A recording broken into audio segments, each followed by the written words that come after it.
तर एका बाजूला सरपंच संतोष देशमुख हत्या प्रकरणाचा तपास संपत नाहीये, तोवर आता परळीमधले व्यापारी महादेव मुंडे यांच्या हत्येचा तपास अंबेजोगाई पोलीस उपअधीक्षक अनिल चोरमले यांच्याकडे सोपवण्याचे आदेश देण्यात आलेले। या आदेशानंतर आता महादेव मुंडे यांच्या पत्नी ज्ञानेश्वरी मुंडे यांनी आम्हाला न्याय मिळावा अशी मागणी सरकारकडे केलेली आहे। दरम्यान या संपूर्ण प्रकरणामध्ये सुद्धा वाल्मिक कराडचा हात असल्याचा आरोप आहे। एवढंच आम्हाला आहे की जे DSP चोरमले सर आहेत त्यांनी योग्य ते न्याय दिला पाहिजे। त्यांनी पण असा मतभेद न करता त्यांनी योग्य ते न्याय दिला पाहिजे। महादेव मुंडेच्या बी आत्म्याला शांती लाभली पाहिजे, हेच त्यांनी विचार करून, लेकराबाळांचा विचार करून त्यांनी योग्य ते न्याय दिला पाहिजे। आरोपी अटक करावा, तो तत्काळ आम्हाला न्याय द्यावा। आरोपी कोण आहेत, मेन जे आरोपी ते अटक करावं DI साहेबांनी।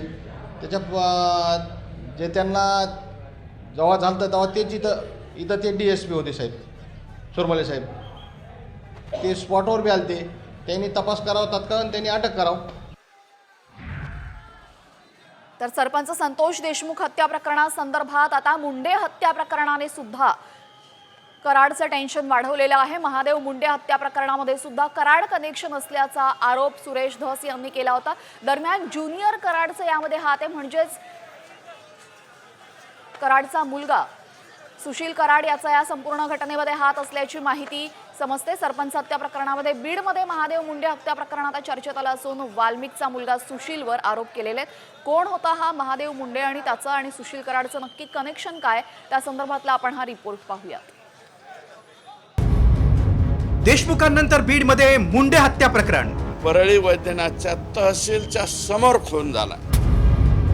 महादेव मुंडे हत्येचं सुशील कराडचं कनेक्शन। ते ॲडिशनल सरांनी होतं, त्यांनी विचारलं त्या पोलिसांना, तर तो म्हणले आम्हाला फोन आलते। ते म्हणले फोन कुणाचे आलते। वाल्मिक नंतर धसांच्या टार्गेटवर ज्युनियर कराड। आका आणि आणखी कोणीतरी सांगितलं हे आरोपीच अटक करायचे नाही।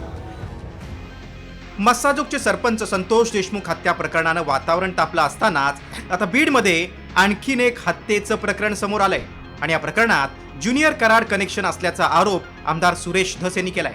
महादेव मुंडे हत्या प्रकरणात धसांनी थेट वाल्मिकचा मुलगा सुशीलचं नाव घेत खळबळजनक आरोप केले। त्यामुळे वाल्मिक पाठोपाठ मुलगा सुशील कराडच्याही अडचणी वाढण्याची शक्यता आहे। मात्र हत्या झालेले महादेव मुंडे कोण आहेत ते पाहूया। महादेव मुंडे परळीतल्या कन्हेरवाडीचे दूध व्यावसायिक। 2022 मध्ये भोपळा गाव सोडून अंबाजोगाईला स्थलांतर केलं। वर्षभरातच महादेव मुंडेंची धारदार शस्त्रानं हत्या झाली होती। 22 ऑक्टोबर 2023 ला वन विभाग कार्यालयाच्या आवारात मृतदेह आढळला। 3 महिन्यानंतर कारवाई न केल्यानं व्यापाऱ्यांकडून परळी बंदची हाक देण्यात आली। तब्बल 15 महिन्यांपासून महादेव मुंडेच्या हत्या प्रकरणातील आरोपींचा छडा लागला नाही। मात्र सुशील कराडनं मुंडे कुटुंबाला 150 कॉल केल्याचा आरोप होतोय। तर पोलिसांचे CDR तपासणीची मागणी महादेव मुंडेंच्या पत्नीनं केली। 6 मोबाईल क्रमांकावरून वाल्मिक कराड यांचे चिरंजीव सुशील आणि श्री या 2 मुलांनी या 6 मोबाईलला अर्धा पास सतत मला वाटतं 100 वेळा 150 वेळा मोबाईल केलेले। फोन कुणाचे आलते हे तर सांगा ना। तर त्यांनी सांगितलं नाही, आमच्या देखत अद्याप त्यांनी काही सांगितलं नाही कुणाचा आला काय झाला फोन। मग तुम्ही काय करा, त्यांचे मोबाईल सगळे चेक करा, त्या पोलीस स्टेशनचे जेवढे पोलीस आहेत, लहान मोठे अधिकारी जे इथून मागं बी होऊन गेले, जे इथून सध्याचे बी आहेत, त्यांचा बी CDR कार्ड सर्व पोलिसांचा। महादेव मुंडे प्रकरणाचा तपास परळीच्या सानप नावाच्या प्रामाणिक अधिकाऱ्यानं सुरू केला होता। मात्र त्यांच्यावर राजकीय दबाव टाकून त्यांना बदलीसाठी भाग पाडलं आणि आरोपींना वाचवल्याचं धस यांनी म्हटलंय। मात्र यामुळे वाल्मिकचा मुलगा सुशील कराडचे अनेक कारनामे समोर आले। मॅनेजरच्या घरात घुसून मुलीला मारहाण, रिव्हॉल्व्हरचा धाक दाखवून मॅनेजरकडून ट्रक, सोनं आणि प्लॉट हडपल्याचा आरोप। सुशील कराडकडे अवैध बंदूक असल्याचंही उघड।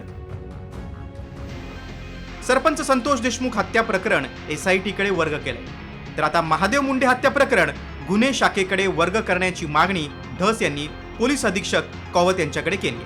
एवढंच नाही तर 15 दिवसात या आरोपींच्या मुसक्या आवळण्याची मागणी धस यांनी केली। त्यामुळे आता वाल्मिक कराड पाठोपाठ ज्युनियर कराडलाही जेरबंद केलं जाणार का, याकडे लक्ष लागलंय. ब्युरो रिपोर्ट, साम टीव्ही न्यूज.